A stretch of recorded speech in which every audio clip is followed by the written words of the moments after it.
and you are listening to SCW, the wrestling podcast on SCW, the wrestling channel here on YouTube.com. Thank you for choosing the channel and choosing this particular video. Subscribe right now, like and share the video, leave your comments in the comment section. Let's talk wrestling. Always good to have you guys involved and hearing your opinions as well. Of course, it's WrestleMania season, it's WrestleMania week, so without further ado, the podcast this week is the preview and predictions of WrestleMania. I've got George with me. George, how are you doing this afternoon? I'm fantastic. It's WrestleMania week, the best time of the year to be a wrestling fan. Indeed, and we are recording on Wednesday the 29th of March as well, just a few short days away from WrestleMania itself. What are your feelings, George, then, with WrestleMania? Are you looking forward to it itself? I'm certainly excited about some of the matches. I think clearly we're going to get a lot of answers this Sunday on which way the product's going to go, which further makes it a must-see show, if that makes sense. Yeah, it certainly does. And, we've got a lot to go through, which we're going to go through all the matches during this podcast and including the pre-show as well. So there's a lot to get through. But before we start, George, would you like to give us an LEP, a limited edition Pro Wrestling update? Yeah, so this past Saturday, LEP 19 took place. A massive show. Loads of new talent debuted, such people as Draven. There was a return of Jason King. He's back in the promotion. Not only is he back, he's back and he challenged their Academy champion. So the next show, LEP 20, which is a super show, which will be taking place on Sunday the 23rd of April. Doors open at 2:30. It'll be Jason King versus the Reject, Blake Harrison. We've had both these two guys on our podcast before, and as you can tell, there's a lot of hatred there between them. It's going to be a fantastic show. I'm really looking forward to seeing that. It'll be the biggest show, limited edition pro wrestling have ever run. You can get tickets at www.lepwrestling.co.uk, or if you call 0744 569 8061. Tickets are available. The show will be taking place in Torquay, Devon, which is in England for anyone that's listening. Fantastic. Well, looking forward to that as well. And always good to keep up to date with limited edition pro wrestling. Of course, we do podcasts with those guys. Like you say, we've had Blake Harrison, we've had Jason King, we've had other guys on the show as well. So go back into the archives on the YouTube channel and you can keep up to date and listen to those podcasts after, of course, you've listened to this one. So without further ado, George, there is, I think, about 13 matches to go through. We're going to go into the big matches quite early into the main card. But I think before every main card, we must look at the pre-show, the kickoff. There's 3 matches been, if you wish, relegated to the kickoff, which have been happening over the last 48 hours. Starting with the Cruiserweight Championship match, Neville and Austin Aries. Now, I was disappointed to see this actually put on the kickoff, not on the main show. I think it's sort of, this division, it isn't fully working, which is why I kind of understand the call. But it seems that fans are invested in Austin Aries, so you kind of feel maybe this would have been good on the main show. And I think Gavin in the ring would have made a great contest as well. So I'm a bit disappointed it's on the kickoff, if I'm brutally honest. George, what are your thoughts of it? Yeah, very disappointed it's on the kickoff. 2 fantastic workers. You obviously got the rest of the excellent, formerly known as Pac and Austin Aries, formerly TNA World Champion. I'm interested to see what they do. I think it's going to have a lot of momentum. I just hope it's not like WrestleMania last year, where you had Ryback and Kalisto in an empty hall when there was nobody there. I just think this match deserves real airtime. Hopefully it'll be on the second hour of the pre-show, which will be on USA Network, which is probably going to garner quite a lot of viewership, I believe. Yeah, which I hope that as well, because of the 3 matches. I don't want to see any of the matches in the first hour. I think it's horrible for anyone to have to come out and the arena's about 20% full. I mean, it's WrestleMania, for goodness sakes. These guys have worked all year round. I mean, okay, Austin Aries has not been on the main stage for so long in WWE, but still, to have a WrestleMania moment and a WrestleMania match, you don't want it in front of about 20% of the crowd, do you? No, definitely not. I think these two are such fantastic workers, but I'm going to put my prediction out there early, Steve. I think we're going to get a Neville retain. I think Neville's going to shock a lot of people, and I do see him retaining the belt, I'm afraid.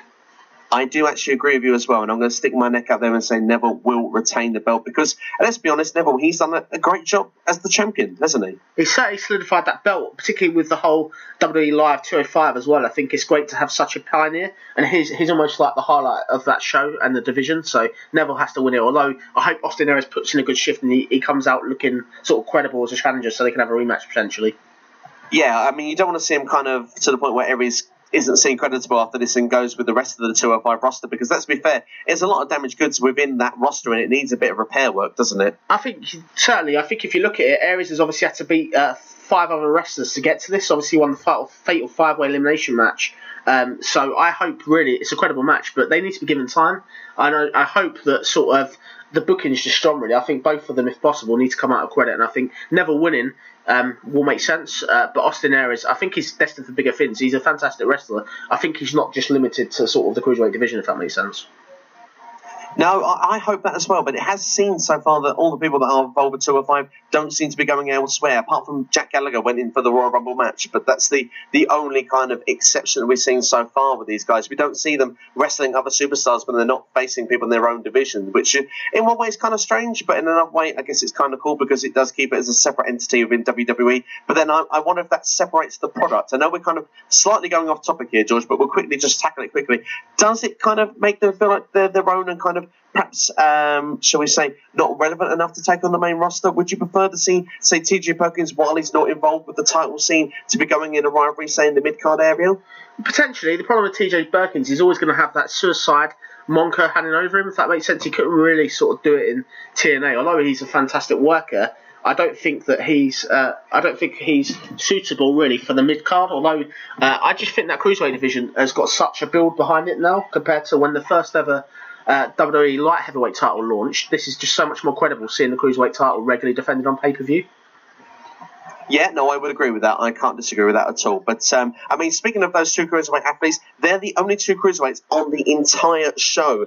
There's no Jack Gallagher, no Rich Swann, no TJ Perkins, Noam Dar, the Brian Kendrick, Akira Tozawa. None of them are featured in the Andre the Giant Memorial Battle Royal. Now, I'm not going to go through 30 names have been released, and it's a who's who of the jobbers world, apart from about 4 or 5 names. I mean, we've got Braun Strowman that's been named in this. We've got The Big Show. We've got Dolph Ziggler, American Alpha, the Usos. But there's no Luke Harper in this match either. I'm assuming he's going to be inserted somewhere in that title match fixture later in the main card. But the Andre the Giant Memorial Battle Royal has been moved to the kickoff. Now, I think personally, I'm going to give my opinion on this very quickly. I am sick of this match meaning nothing. Why is it the Andre the Giant? This guy is involved with the most iconic moments in WrestleMania history. The body slam he received from Hulk Hogan at WrestleMania 3. Now, this guy is treated as a big deal. Why is this match not treated as a big deal? I think there should be something given more than just a trophy at the end of this. I think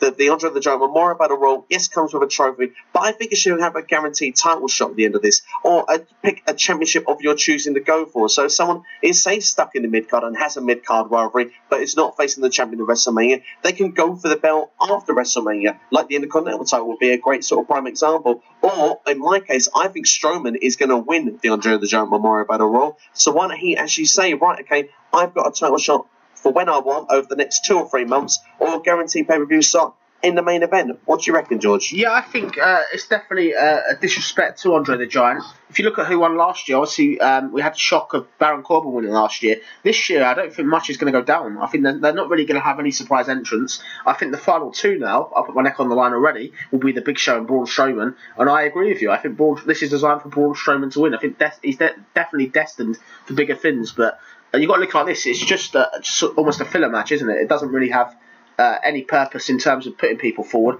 Braun Strowman winning this won't really mean anything because it's considered really not even important enough to be on the main show. No, and that's what's the sad part. I mean, we look at these guys who they're trying to build. I mean, Braun Strowman is a key example of someone they've built so well over the last 6 months. It feels a discredit that he's not really got a part of the WrestleMania card itself. He's now featured on the kickoff. Yeah, no, I think it's just sort of the way it is, really. But Braun Strowman, it wouldn't surprise me if he goes from sort of winning this onto bigger things, whether that's world titles or anything like that. I just think it's a massive waste, really, considering sort of the other wrestlers that they could have had win this, if that makes sense. Perhaps. I mean, at the start of the year, we have to look back at sometimes the things we say. And I remember saying at the very start of the year that Braun Strowman was prime for this position at this point at the time at WrestleMania. I think looking at how he has been booked, though, and how he's actually progressed and elevated himself perhaps to more than what we thought he was going to be, he's now worth more than what this position is, isn't he? Yeah, definitely. I think it's definitely more than just a pre-show guy now. His recent improvement, he's gone leap and bounds from where he was. I thought he would sort of be up there for the Universal Championship almost. I'm on that mix, if that makes sense. But this is a filler for him. I can only hope that WWE pull out a surprise and we have some sort sort of cameo from somebody. Because I remember last year we had cameos from people such as Tatanka and other people, if that makes sense. I think this year WWE needs to put some sort of cameo in there. The only concern I have with it is you're not going to really get a Finn Balor or anything like that because it's only on the pre-show. Why would WWE waste Finn Balor on the pre-show, if that makes sense? I agree. And when we've got 30 people involved as well, including most of the tag team divisions that are not involved in the show already. I mean, the Golden Truth, the Shining Stars, Vaudevillains, Ascension. We've got all these people, Breezango, filling up the area. I mean, it's not really going to go down the way. I think this is going to be a quick battle royal. And if things are done correctly, I hope that this is the first match of the kickoff. But if anyone has got to be on first, I think this is the match to put on first because there's so many jobbers in this. I think it's going to be a quick match, and I think it's going to be a signed, sealed, delivered, and we're finished.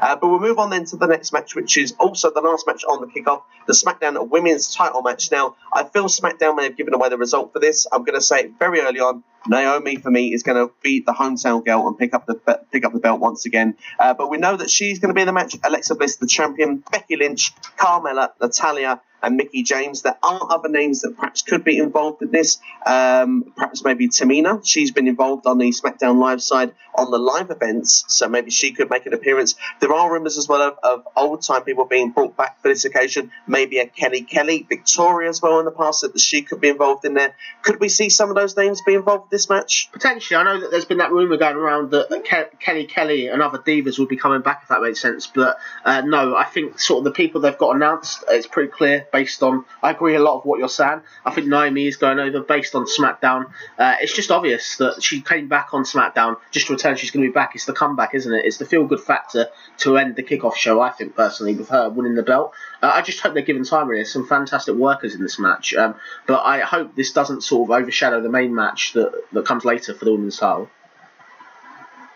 We'll have to wait and see what happens. But I think this was worthy of the main show, personally, for the feel-good factor and the fact that Becky Lynch, Alexa Bliss, they've worked so well, and Mickie James as well, and Natalya are great workers as well. Of course, Carmella's a bit green, but I mean, it still wouldn't hurt to see her on the main stage. I just feel, for me, this would have been nice, and we could have filled it in. Even if it was a shorter match, I think it should have been on the main show, personally. But hell, I said it with all the matches, and the show is long enough as it is. We've got a lot to get through. So should we go with the main card then, George? Yes, let's do this. Well, I'll tell you what, we've gone with the kickoffs. We're going to go now from the big matches because I think, of course, a lot of people are going to be interested in the main matches rather than waiting to the end of the podcast. So let's not waste any time. And the match that I think will be going on last, whether that is right or wrong, we're going to come into discussion on that in moments. The Universal Championship match, Bill Goldberg defending against Brock Lesnar. It's the last time. Will we be talking about it longer than this match actually takes place? I don't really see it. I think it's going to be a quick match. You look at all the previous matches they've had. I just think it's not really something I'm looking forward to. I think it's pretty clear who's winning this. I just think it's filler, really. I don't understand. Unless they're going to put in somebody for a spot or a cameo or an interference at the end of the match, it's just nothing really good. You look like this. I personally think, as you said previously in previous podcasts, it's two part-timers with a belt that neither one of them should have, really, to be honest.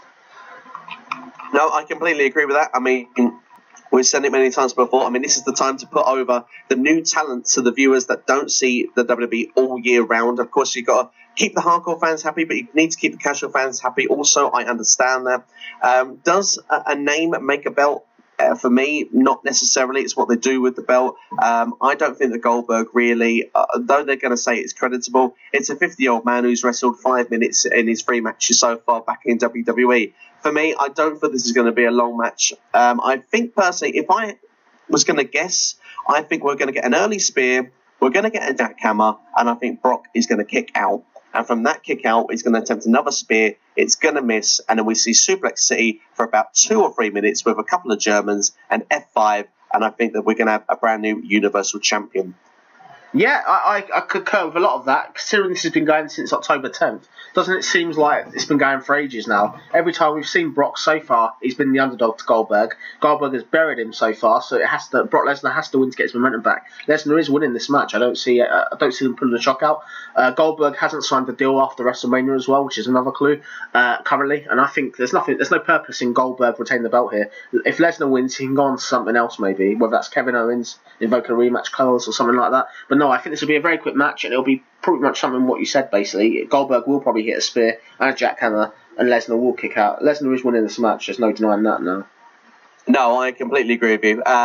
Personally, I would love to see a spot at the end of WrestleMania, someone almost like a WrestleMania 9, but please not Hulk Hogan, but someone to come and win that belt so that it's not a part-timer taking it onto Monday Night Raw. Or something like you say, Kevin Owens maybe getting his rematch clause the night after WrestleMania would be an amazing feeling to see that. And enough casual fans still see the Raw after WrestleMania, so it still would be a big moment and a good place to do that. Goldberg has said on Jim Ross's podcast this week that he's open to doing more WWE dates after WrestleMania. Do we think it will happen, though? Maybe. I don't know what else can you do with him. The guy can't really sort of do a lot in the ring. He's very limited, if that makes sense. I thought in the Royal Rumble this year, they sort of hinted towards a Goldberg-Undertaker feud. I thought that was the way they might have gone. But clearly, obviously, looking at it now, I think they're both very, very sort of... They don't do much in the ring. I think Lesnar's the one you have to go forward with. Goldberg's... It's great for a cameo, but really, he didn't need to win the belt. As you said, this is very much like Hulk Hogan coming back in '93 to beat Yokozuna to get the belt when it's almost like they've got no plan B, if that makes sense. They should never really taken the belt off Kevin Owens, in my opinion. I think that would have been a better, credible Universal title match than two people that are sort of not past it really, but not really main eventers now, if that makes sense.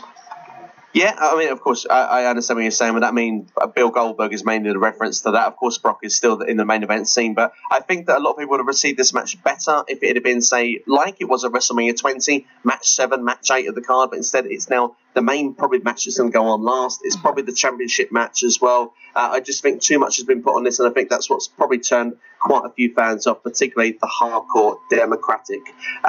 Is there anything more we want to add to this match? Of course, this is perhaps going to be the biggest, or certainly the main event of the WrestleMania card. I mean, are we going to care about six hours in? Is this perhaps why this is a good booking move to put it on last?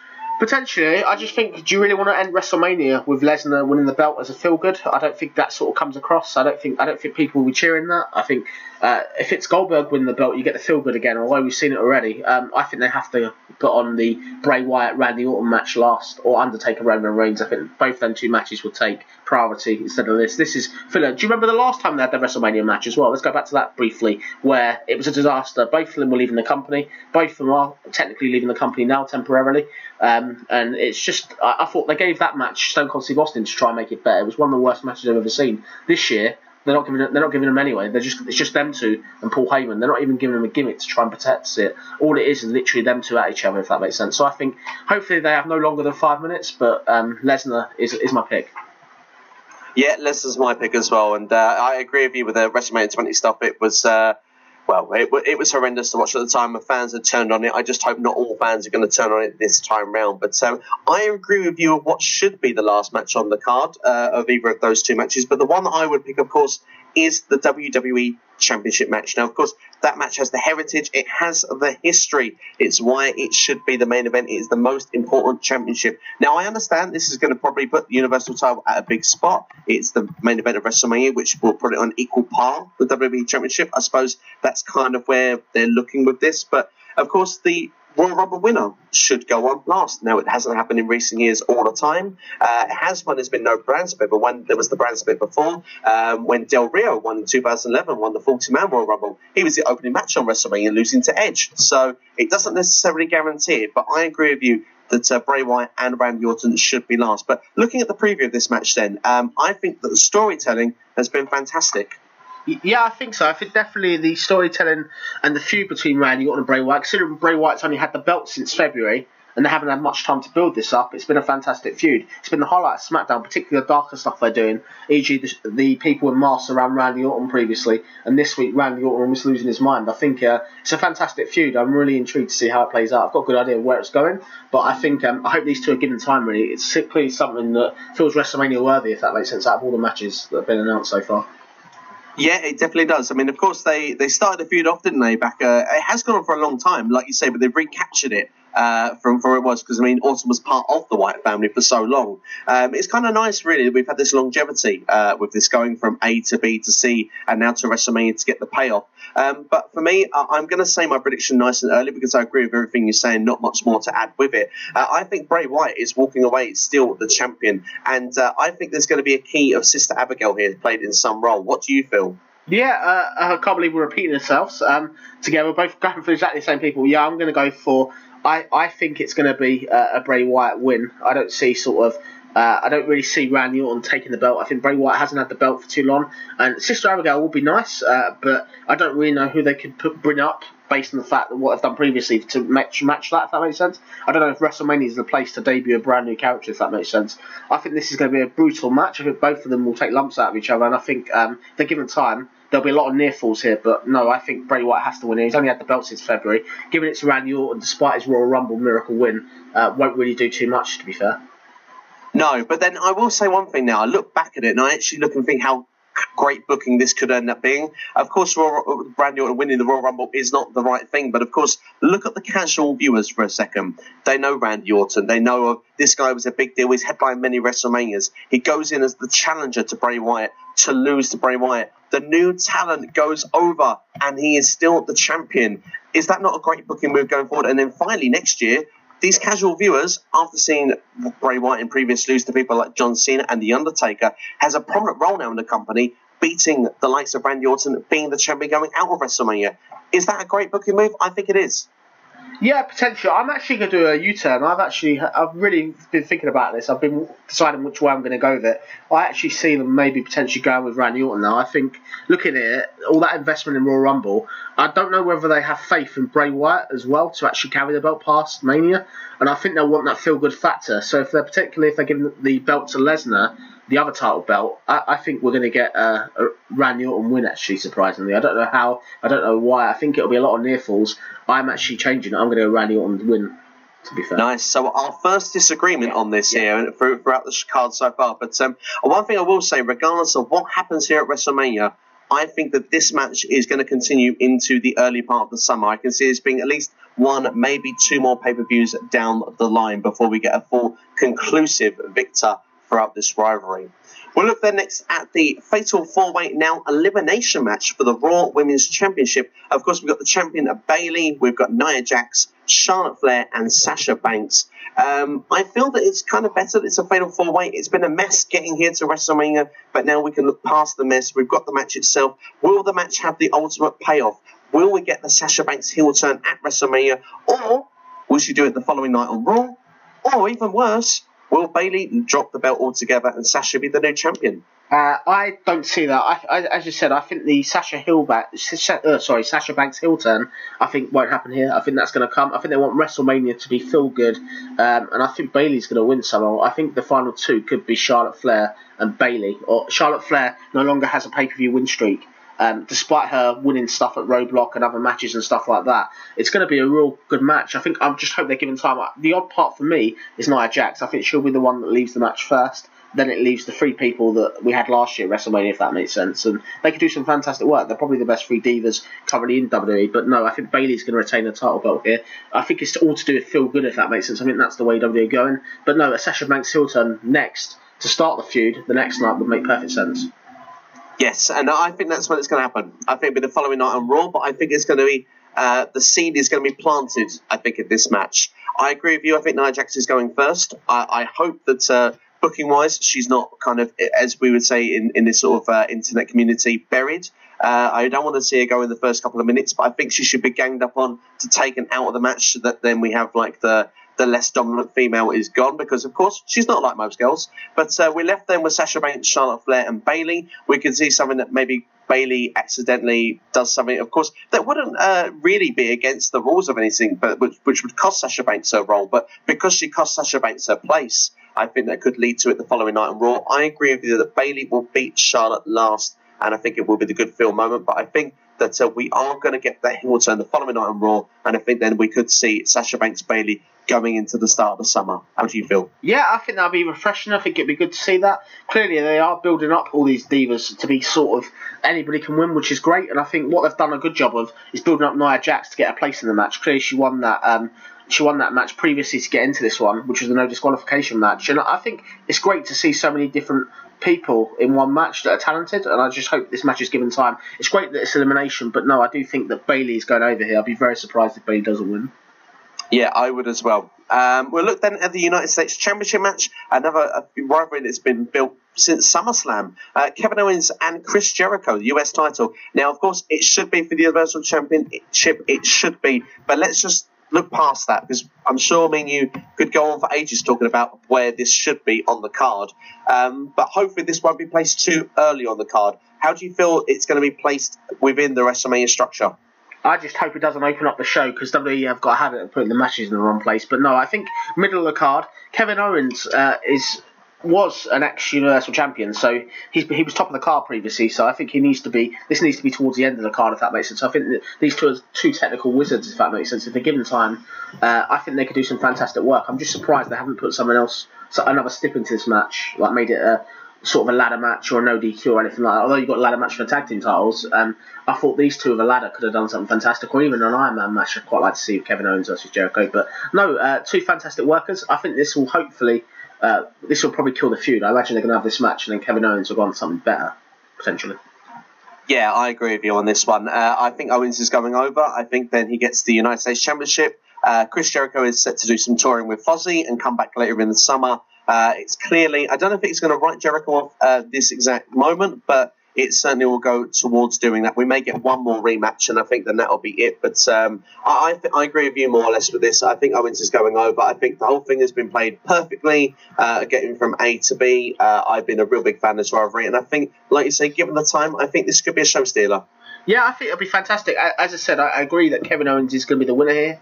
I just hope that they're given the time to perform to the way we know they can, if that makes sense. I think this match could be full of spots, and I think they've done a really good job of building this feud up. I think, as you said, we all knew it was due to happen at WrestleMania, and the way that it unfolded, the way that them two broke down as a team, I think has been really, really clever. The booking here has been great, to be fair. It has. Going quickly back to Randy Orton and Bray Wyatt, because I mentioned Luke Harper earlier on and said he's not got a place on the WrestleMania card. Do we see him interfering in that match? Potentially. I don't really see what purpose. In terms of my prediction, Randy Orton, I don't see Luke Harper screwing Bray Wyatt, if that makes sense. I don't think that's the way they're going to... I don't see Luke Harper, basically screwing Bray Wyatt to help Orton. I don't see it. I think them two will be just left to it. Although, you could have a cameo. WrestleMania isn't really the place to have interference, if that makes sense. It's not really a show that they use to build up next matches. It's usually just something that... It's the end of the story, if that makes sense. It's where all the matches, the scores are settled normally, if that makes sense. But no, you never know. He might get a cameo in that Battle Royal. There's nothing to say... Although he's not been announced yet, there's nothing to say they can't have a mystery entrant. He can't come in then, if that makes sense.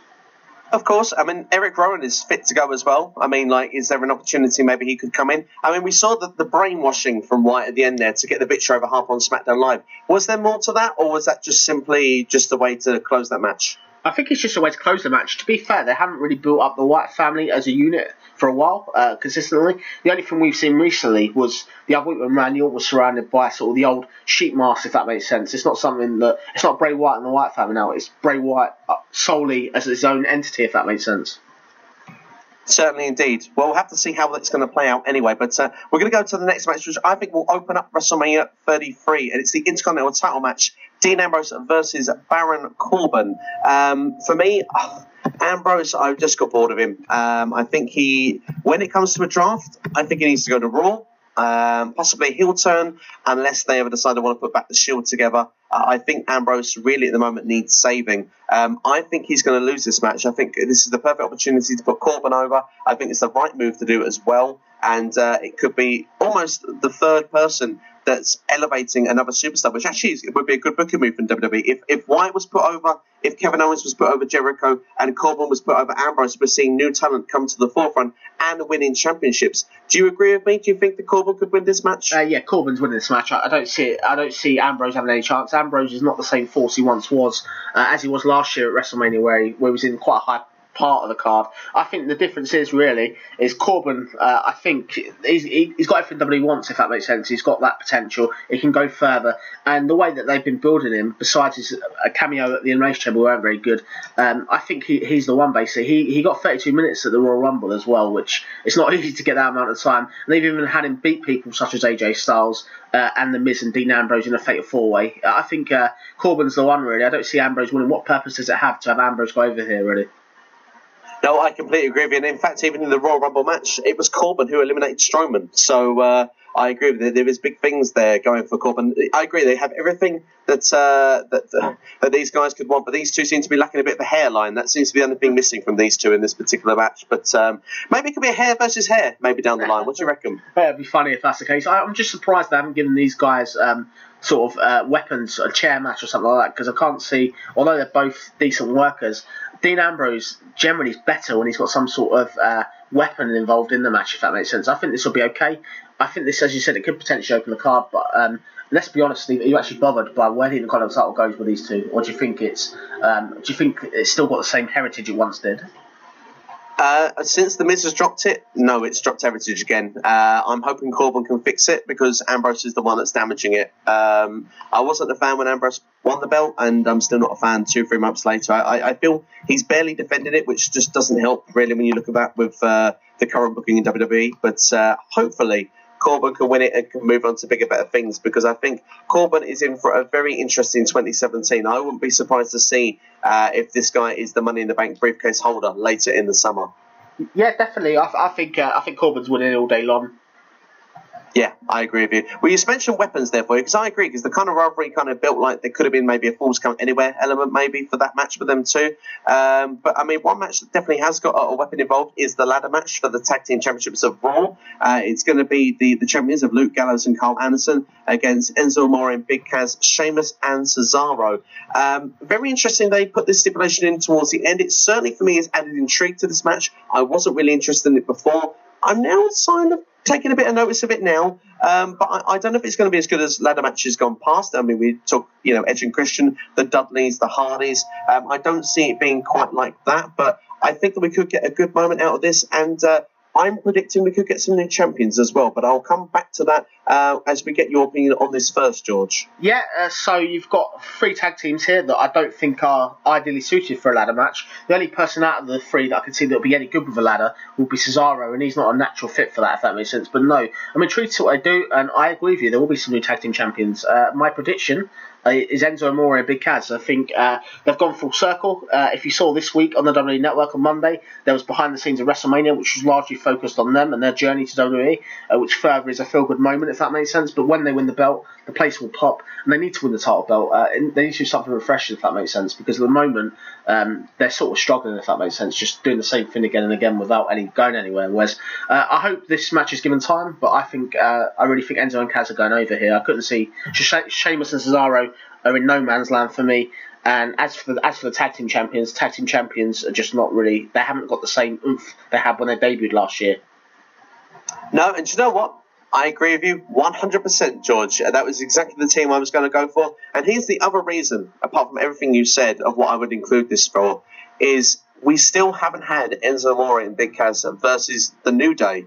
How can we insert the New Day back into the tag team division after WrestleMania if we don't have Enzo Amore and Big Cass as the champions? Because the other 2 sets of teams have faced the New Day multiple times.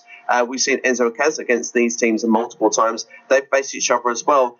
I mean, it's very stale, the tag team division right now. And, of course, maybe an inclusion of a certain Hardy's tag team, maybe. I mean, there is a potential that they could come in at WrestleMania or even the night after on Monday Night Raw. But I think Enzo Amore and Big Cass are the team to go. And I think that actually I'm going to change another prediction. I think this will open the card because I agree with you for that big pop, that big moment. We'll probably start the show off very well to then follow into the Intercontinental title match afterwards. So I'm going to reckon that actually might open the show instead.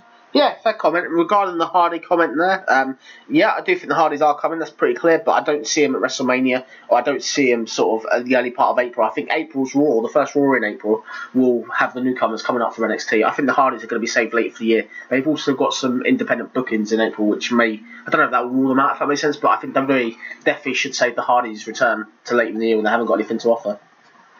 We'll have to wait and see. I mean, I think the Raw after Mania would be the good place for me. I agree with you, WrestleMania maybe not so much, but it's supposed to be an interesting moment, particularly for a New Day skit. I mean, what do you think with this New Day host WrestleMania? Do you think that's going to go down well? Not really bothered. If you look at hosts of WrestleMania previously, we had Hulk Hogan one year, we had The Rock. The Rock did a couple of cameos. Hulk Hogan was out once. It doesn't really do anything. I don't think New Day have got the same build to actually be credible to host WrestleMania. I don't see them as credible hosts, if that makes sense. I think I don't really think you need a host at WrestleMania. I think all you need really is the matches should be enough. You shouldn't have to have this host segment. It just shows that New Day have lost such momentum they're not able to get on the card, if that makes sense.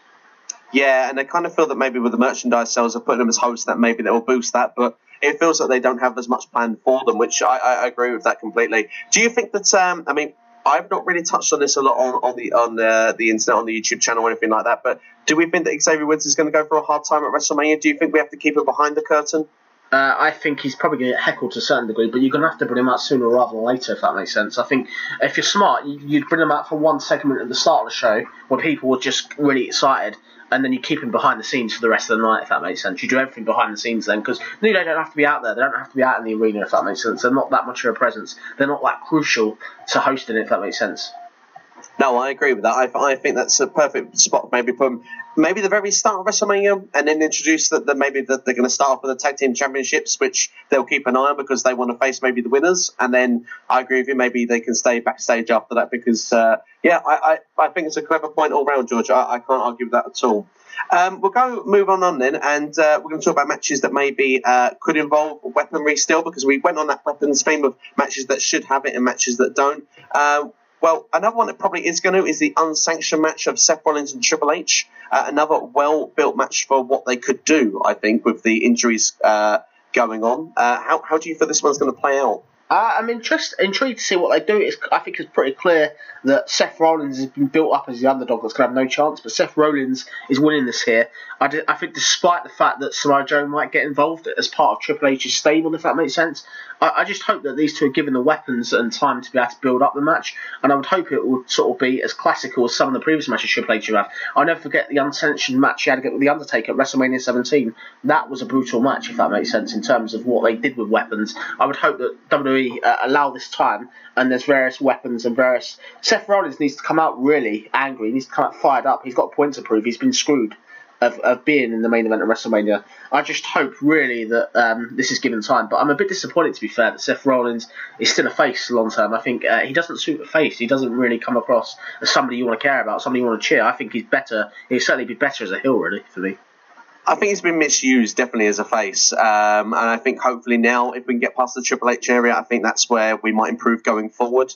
For me, though, I agree with a lot of stuff that you say there. I mean, Triple H has some great matches. My personal favourite is another Undertaker match at WrestleMania 28 in the Hell in a Cell. That's one of my favourite WrestleMania matches of all time. But yeah, I think that this will be given time. I don't see it not being given it. I think Samoa Joe will get involved, and I think there is a sneaky suspicion that Rollins is going to need help from somewhere here. And I think that if Joe comes out, I think that maybe this is where they could save Balor to come out, because otherwise I can't see why these two are not being used on WrestleMania. Balor was fit in time, and Joe as well, I mean, has been on the main roster for a couple of months. This is the time to make them seem in something creditable. And of course, not always are you in matches at WrestleMania to be seen as creditable. I mean, Bray Wyatt last year was in this segment with The Rock.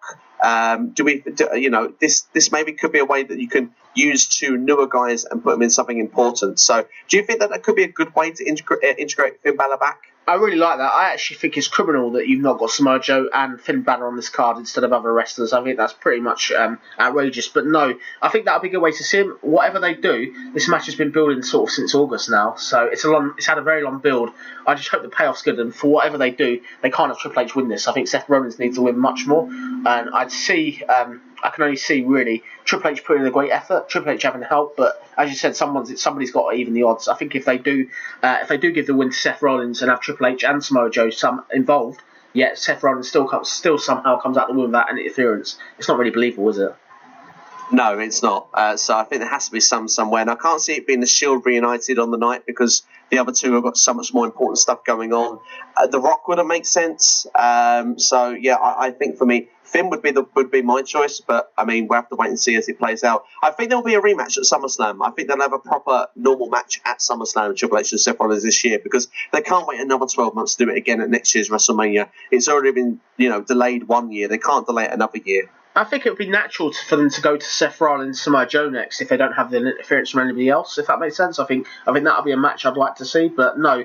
They might drag this on, but this is definitely going on, this match. I'm really looking forward to seeing how it plays out, but Seth Rollins is your winner here, I think. Yes, I agree. Moving on to a match then that I'm shocked has no weapons.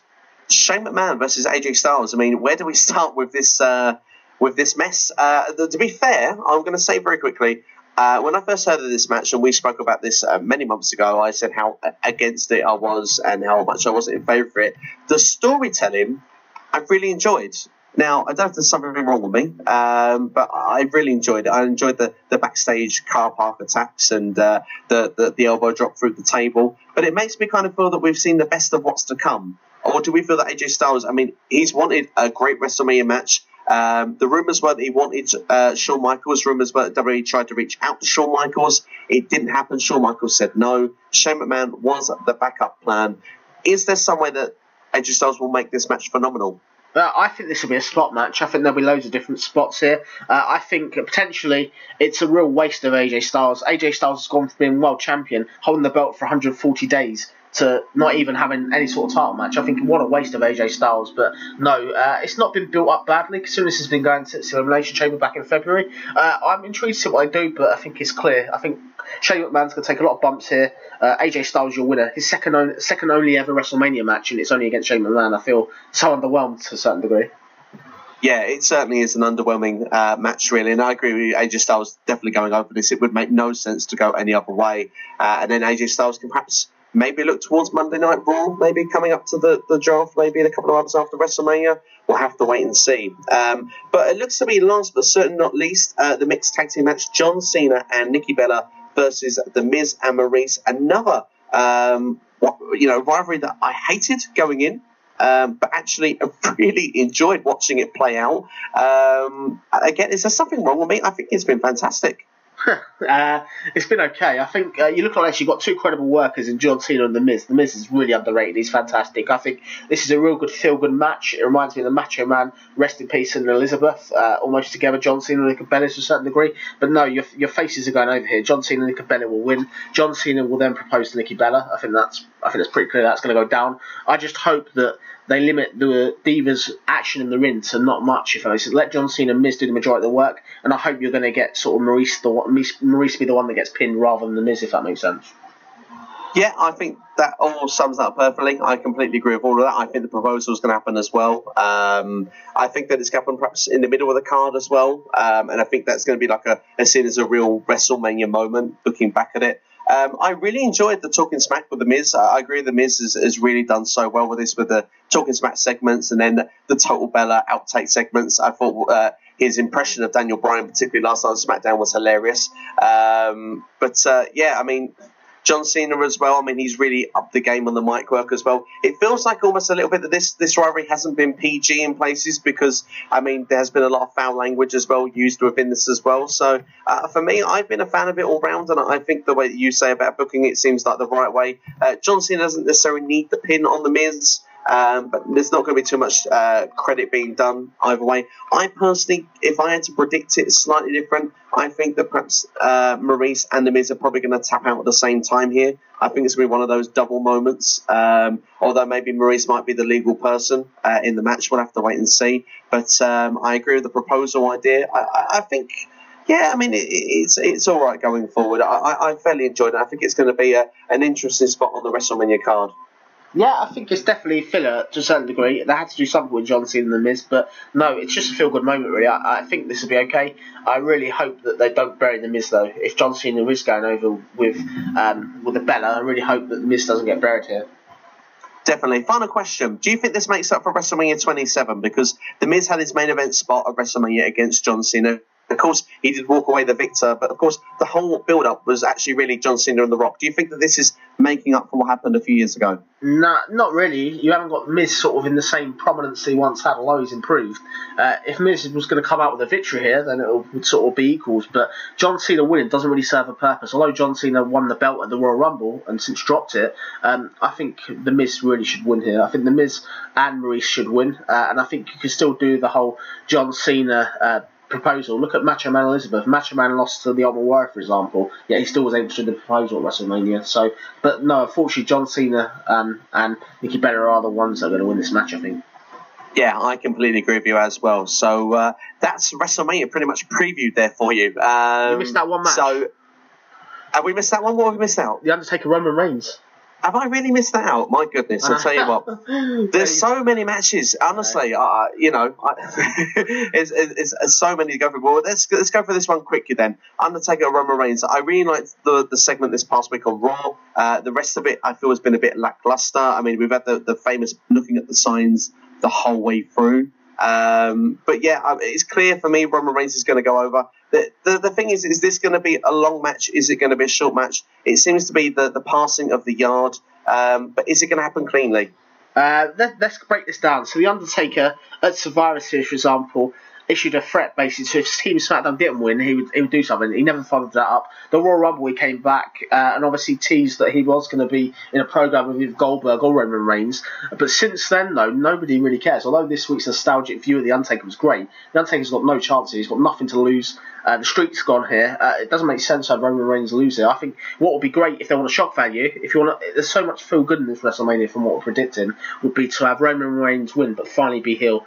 I think he has to be heel. The minute he turns heel, he's then the number one heel in the company. People will boo him. The merchandise will go through the roof. He'll become cool. He'll go from being somebody that fans dread to see and fans boo, to fans not boo, fans sort of don't want to see, somebody the fans hate, and they'll generally get behind him, I think, as a heel. Yeah, I think it would be amazing. We discussed a segment a long time ago, maybe that this Triple H faction could start maybe the night after WrestleMania. It seems clear Samoa Joe, Kevin Owens already kind of side by side in one way. Would it be kind of cool if we saw the WrestleMania 17 kind of repeat play out of maybe Triple H and Roman Reigns handshake and the Roman Reigns heel turn happen this way and finally finish off The Undertaker forever? I'd like that. I really would like something like that, but I don't see WWE, unfortunately, doing anything that's abnormal. All I see them doing is Roman Reigns doing his finisher, Undertaker kicking out, Roman Reigns having to do a second finisher, and then Roman Reigns getting a win here. I don't see Undertaker doing anything, really. I don't see him. He's in such a bad way now. He's so injured and so sort of worn out that I think this could potentially be his last WrestleMania, sadly, as well. It's a shame for him not to go out on a high, but he has nothing left, so I think Roman Reigns has to win it. It's a shame, really, they've just chucked these two together. I thought, obviously, they've only been planned since sort of January, if that makes sense. I think it's a rush job. They didn't really have a proper opponent for Roman Reigns, in my opinion. No, I agree with that. It seemed that the plans originally were Taker, Cena, and Reigns to Strowman, and it's clearly been a mess the way they've kind of made the change to that plan. And it feels that, like you say, this clearly has been done for The Undertaker to put someone over before he leaves the company, because you always should leave on the losing end. It happens many times when people leave the company. Steve Austin with The Rock, for example, and many others down the line. Shawn Michaels with The Undertaker as well. It seems like perhaps the right move to make, and again, it's putting a newer guy over.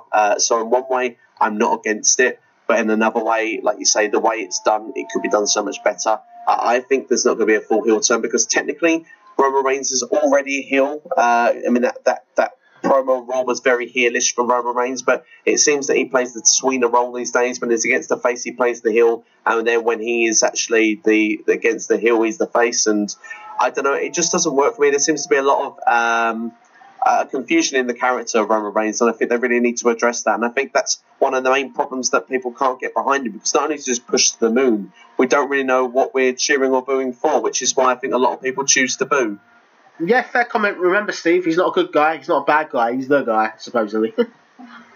Apparently, along with the man and the dude, which could make up the Shield. Do we think actually what's going to happen after WrestleMania? Do we think that there is a chance maybe we could see a Shield reunion after the draft, and maybe to go against Triple H's new sort of evolution kind of authority kind of faction? Maybe. I'm so over the Shield though. I think it's such a waste of particularly Seth Rollins and Roman Reigns. I think it's just a waste of their time really. They need to be singles wrestler.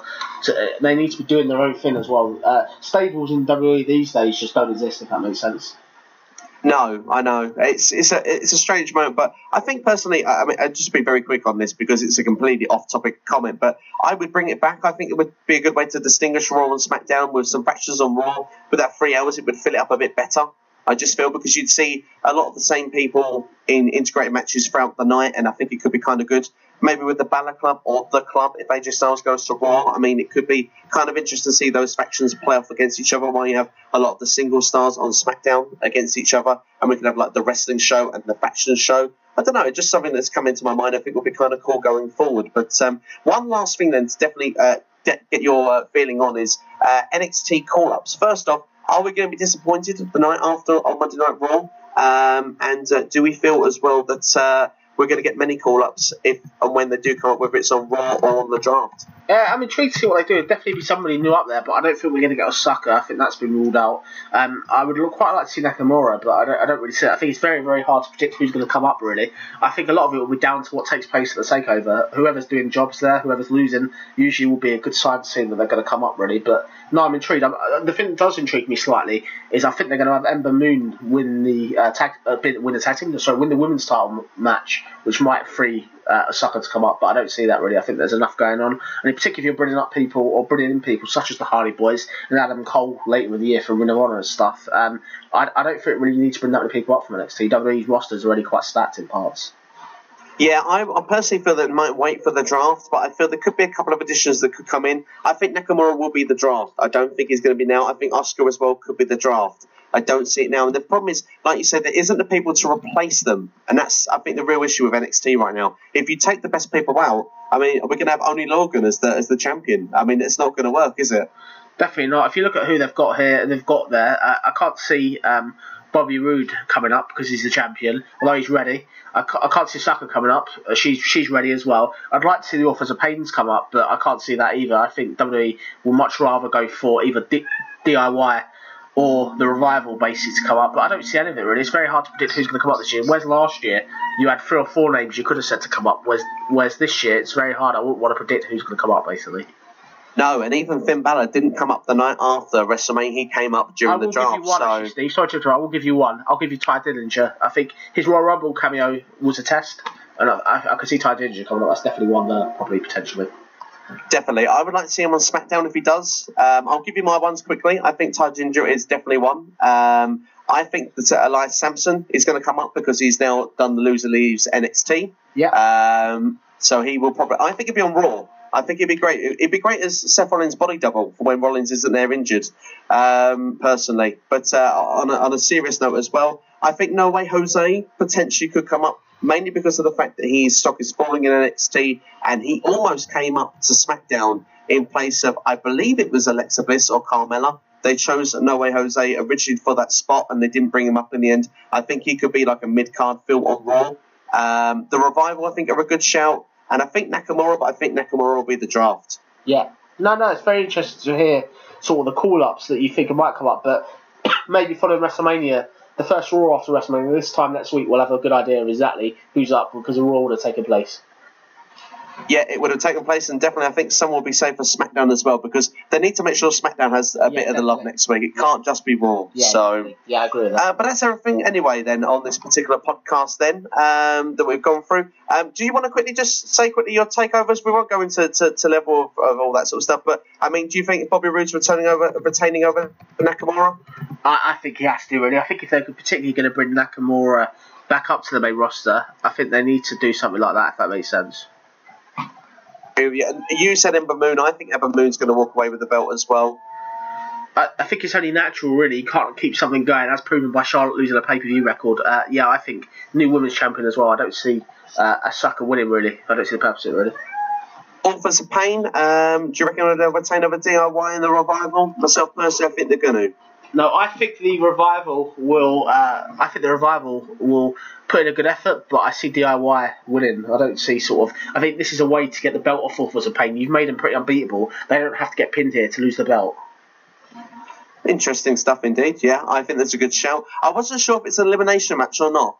I haven't heard anything regarding that, but I think it's just a triple threat as far as I can tell. The first pinfall wins.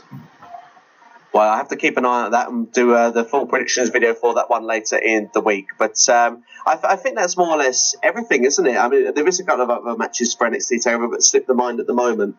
Yeah. No, they're obviously, it does look like a steady card, but in terms of predictions, it's very hard to predict NXT, whereas WWE's main show, WrestleMania, is a lot clearer, I think.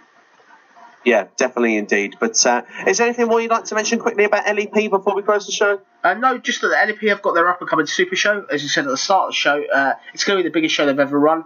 A lot has gone down, really, in LEP in terms of our old /interference/enemies, Dead Man's Hand.